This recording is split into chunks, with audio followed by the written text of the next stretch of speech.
दोस्तों, पवन सिंह एक ऐसा नाम जो कि आज भोजपुरी में ब्रांड बन चुका है।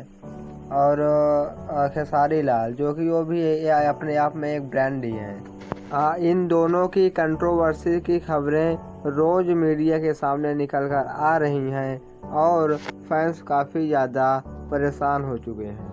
पवन सिंह ने एक स्टेज शो में कहा था कि सबसे पहले भोजपुरी में 100 मिलियन का केक पवन सिंह ने ही काटा है। साथ ही पवन सिंह ने ये भी कहा था कि पवन सिंह से आगे जाने में दूसरा जन्म लेना पड़ेगा। या ऐसी तमाम सारी बातें उन्होंने स्टेज शो में कही। वो सब बातें सुनकर खेसारी लाल भी लाइव आए और लाइव में उन्होंने भी पवन सिंह को बहुत भला बुरा कहा।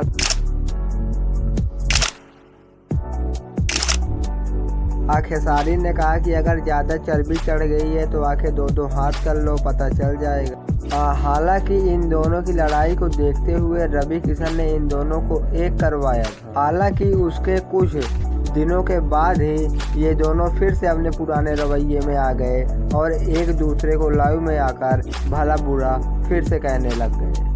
इन दोनों के इतने ज़्यादा कट्टर वाले फ़ैन हैं कि अगर ये लोग थोड़ा सा भी कुछ बोल दें तो इनके फैंस राई का पहाड़ बना देते हैं, मतलब छोटी बात को बहुत बड़ी।